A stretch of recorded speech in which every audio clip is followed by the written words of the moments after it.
చంద్ర గారు నమస్తే అండి. మరి ఈరోజు రాష్ట్రంలో రెడ్ బుక్ రాజ్యాంగం జరుగుతుందని చెప్పి వైసీపీ నాయకులందరూ కూడా నిన్న జగన్మోహన్ రెడ్డి గారు కూడా ప్రెస్ మీట్లో మాట్లాడుతూ ఉన్నారు. అసలు నిజంగానే రెడ్ బుక్ రాజ్యాంగం నడుస్తుంది? అసలు మీ అభిప్రాయం ఏంటో? నిజంగా రాష్ట్ర ప్రజలందరూ చాలా దీక్షగా దీన్ని గమనించాలి, ఆలోచించాలి. ఎందుకనంటే నిజంగా రెడ్ బుక్ రాజ్యాంగం అమలవుతుందో లేదని చెప్పడానికి ఈ ఒక్క ఉదాహరణ చాలండి. రాష్ట్రంలో రెడ్ బుక్ రాజ్యాంగం అమలవుతుందా, బాబాసాహెబ్ డాక్టర్ బిఆర్ అంబేద్కర్ రాసిన రాజ్యాంగం అమలవుతుంది అంటానికి నారా భువనేశ్వర్ గారు ఎవరు? 4వసారి సీఎంగా అయినటువంటి చంద్రబాబు గారి సతీమణి. నందమూరి తారక రామారావు గారు మాజీ చీఫ్ మినిస్టర్ కూతురు. అలాగే రాష్ట్ర క్యాబినెట్లో 2వసారి మంత్రివర్గంలోకి వచ్చిన యువ నాయకుడు లోకేష్ గారి తల్లి. నందమూరి బాలకృష్ణ యాడ్రిక్గా 3వసారి అసెంబ్లీకి వచ్చినటువంటి ఆయన సహోదరి.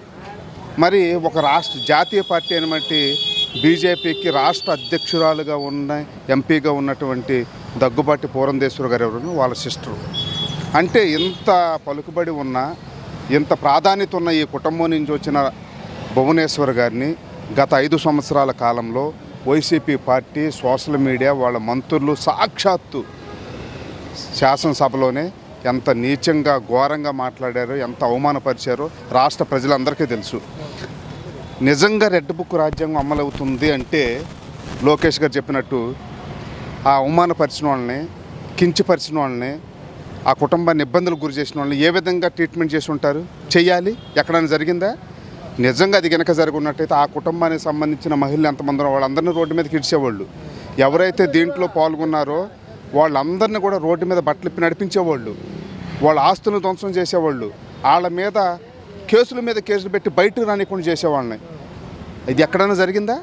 అంటే దీన్ని బట్టి అర్థం చేసుకోవాలి, ఇది కేవలం ప్రచారం మాత్రమే చేస్తున్నారు. రెడ్ బుక్ని అడ్డం పెట్టుకొని ప్రభుత్వం ఏదో చేస్తుంది, వీళ్ళ మీద అన్ని తప్పుడు కేసులు పెట్టి నెపమేయటం మాత్రమే జరుగుతుంది, కానీ ఎక్కడా జరగట్లేదు. ఆంధ్రప్రదేశ్లో ఇప్పుడు బాబాసాహెబ్ డాక్టర్ బిఆర్ అంబేద్కర్ గారు రాసిన రాజ్యాంగం మాత్రమే అమలవుతుంది. రెడ్ బుక్ ఎక్కడ అమలవట్లేదు అనేది ఈ రాష్ట్ర ప్రజలందరూ గుర్తుంచుకోవాలి అని మీ అందరికీ విజ్ఞప్తి చేస్తున్నామండి. సార్, ముఖ్యంగా నిన్న జగన్మోహన్ రెడ్డి గారు ప్రెస్ మీట్లో మాట్లాడుతూ గతంలో టీడీపీ ఆఫీస్ మీద దాడి చేయడానికి వెళ్ళలేదు, ధర్నా చేయడానికి వెళ్తే ఆఫీసులో ఉన్న కొంతమంది గొండాలు మా కార్యకర్తల మీద దాడులు చేయడం వల్ల వీళ్ళ చేతిలో ఉన్న రాళ్ళు విసిరారు, కొద్ది గొప్ప అద్దాల పగిలిని, అంతే, మేము కక్షపూరితంగా ఎప్పుడూ వ్యవహరించలేదని చెప్పేసి మాట్లాడుతున్నారు జగన్మోహన్ రెడ్డి గారు ప్రెస్ మీట్లో. దీన్ని ఎలా చూడుతుంది? అసలు టీడీపీ ఆఫీస్ దగ్గర ధర్నా చేయడానికి వెళ్ళారంటారా, దాడి చేయడానికి వెళ్ళారంటారా? దాడి చేయడానికైనా అక్కడ విజువల్స్ మొత్తం జరిగింది. టీడీపీ వాళ్ళు వెళ్ళి కేసు కూడా పెట్టారు.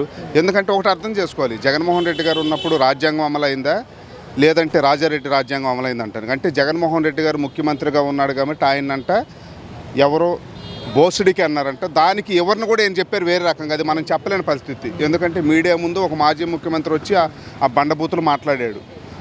దానికి అర్థం చెప్తూ నిజంగా ఆ మాట ఎవరు అనలేదు. బోసుడికి అంటే అలాంటి అర్థం వచ్చిందని నాకు కూడా ఇప్పుడే అర్థమవుతుంది. అది అందరికీ ఆయన చెప్పుకొచ్చాడు. అంటే ఈయన ఒక మాట అన్నందుకు పార్టీ ఆఫీస్కి, మాజీ సీఎం ఇంటి మీదకి, అనేక నియోజకవర్గాల్లో పార్టీ ఆఫీసుల మీద దాడి చేపించిన వ్యక్తి ఎవరు? జగన్మోహన్ రెడ్డి గారు. దాన్ని బట్టి అర్థమవుతుంది కదా, గత 5 సంవత్సరాలు బాబాసాహెబ్ డాక్టర్ బిఆర్ అంబేద్కర్ గారు రాసిన రాజ్యాంగం అమలవలేదు, రాజారెడ్డి రాజ్యాంగం అమలైందని ఇప్పుడు క్లియర్గా అర్థమవుతుంది కదా. అలాంటి పరిస్థితి లేవు కదా. అంటే ఆయన ఒక్క మాట అనేది ఇంత చేశారే, మరి భువనేశ్వర్ గారు ఇప్పుడు చెప్పే కదా ఏం జరిగిందని, ఆమె ఎలాంటిదని.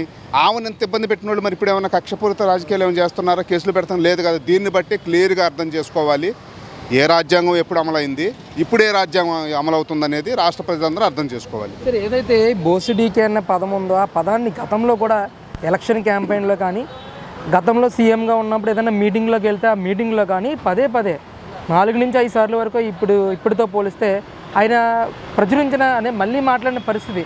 అసలు ఎందుకు ఆ ఓటుని పదే 5 సార్లు పలుకుతున్నారంటారు జగన్మోహన్ రెడ్డి గారు? జగన్మోహన్ రెడ్డి గారు అంతకుముందు ఆ మాటనే చెప్పేవాళ్ళు. ఇప్పుడు కొత్త రకం మాట తీసుకొచ్చేసి అసలు దాన్ని జనాల్లో తీసుకెళ్తున్నారు. అంటే మళ్ళీ ఇంకోటి హెచ్చరిక జారీ చేస్తున్నాడు, నేను ఊరుకున్న నా కార్యకర్తలు ఊరుకోరు అంటే. అప్పుడు పార్టీ ఆఫీస్ మీద దాడి చేశారు, ఇప్పుడు రోడ్ల మీద ఎవడు కనపడ్డా కానీ కొట్టి చంపేసేస్తామన్నట్టు ఆయన ట్రైనింగ్ ఇస్తున్నాడు వాళ్ళ కార్యకర్తలకి. అదే జరుగుతుంది. అదే ఇక్కడ ఈ విజయవాడ ప్రకాశం బ్యారేజ్ ఏదైతే ఉందో దాన్ని కూల్చే విధ్వంసం కూడా అదే జరిగింది. ఆయన రెచ్చగొడుతూ ఇవన్నీ చేయటం, ఇవన్నీ చేసుకుంటూ వెళ్తున్నారు. అసలు ఇంకొక విషయం, నిన్న అసలుకి నందిగాం సురేష్ గారిని మేమంతా అనుకున్నాము, దళితులందరూ, రాష్ట్రంలో ఉన్నోళ్ళందరూ అమ్మో దళిత ఎంపీ జైల్లో ఉన్నాడు, పలకరీయటానికి వచ్చాడు, మా మీద ఎంత ప్రేమ అనుకుంటున్నారు. అసలు అది కాదంట. సజ్జల రామకృష్ణారెడ్డి గారు నందిగాం సురేష్ గారు, తలసల రఘురామ్ గారు వీళ్ళు ముగ్గురు ఫోన్లో మాట్లాడుకొని కుట్ర చేశారని చెప్పేసి ఇంటెలిజెన్స్ వాళ్ళు రిపోర్ట్ వచ్చి ఆ కాల్ లీక్ అయిందని సెంట్రల్ ఇంటెలిజెన్స్ వాళ్ళు కూడా దీన్ని బయటికి చెప్పడం వల్ల ఇది ఎక్కడ ఆయన మీదకు చుట్టుకుంటుందో అని చెప్పేసి జైలుకి వెళ్ళిపోయి సురేష్ని కలిసి నీ కుటుంబానికి కావాల్సిన అన్నీ నేను చూసుకుంటాను, నా పేరు ఎక్కడా బయట పెట్టొద్దు, ఏదన్నా జరిగితే నువ్వే ఒప్పేసుకో, నీ మీద వేసుకో, ఎలాగో నువ్వు లోన్ ఉన్నావు, అవసరమైతే నేను బయటకు తీసుకొస్తాను, నీకు ఏది కావాలంటే అది చేస్తానని చెప్పేసి బతిలాడాడంట, లేదంటే ప్యాకేజీ మాట్లాడాడంట.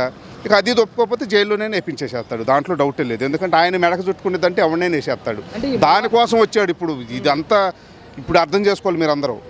అంటే ఈ ములాఖత్తుకు సంబంధించి ఇదంతా కూడా బోట్ల విషయాన్ని వెనకుండా నడపడానికి వెళ్ళారంటారా ఇప్పుడు ఈ ములాఖత్తు నందిగాం సురేష్తో? అదే కదా, 4వ తారీఖున అరెస్ట్ అయినమ్మంటే ఇదంతా బయటకు వస్తుందని చెప్పి దీంట్లో కొత్త కోణం ఉందని అంతా బయటకు వచ్చిన తర్వాత గవర్నమెంట్ సీరియస్గా తీసుకోవటం, సెంట్రల్ గవర్నమెంట్ కూడా ఏం జరిగిందని రిపోర్ట్ తెప్పించుకోవటం, సెంట్రల్ ఇంటెలిజెన్స్ ఏజెన్సీతో మాట్లాడుతూ ఇవన్నీ జరిగిన తర్వాత అమ్మో ఇది నా మెడకు చుట్టుకుంటుంది, ఎలాగో ఒక దళితుడిని అడ్డం పెట్టేసి ఆయన నెట్టేసేద్దామని చెప్పేసి దళితుడిని పలకరీయటానికి వచ్చినట్టు కాదు, దళితుడిని ఇరికీయటానికి అవసరమైతే ఆయన చంపేయటానికి జగన్మోహన్ రెడ్డి గారు ఇక్కడికి వచ్చారు. అది క్లియర్గా అర్థమవుతుంది. అది జరిగింది.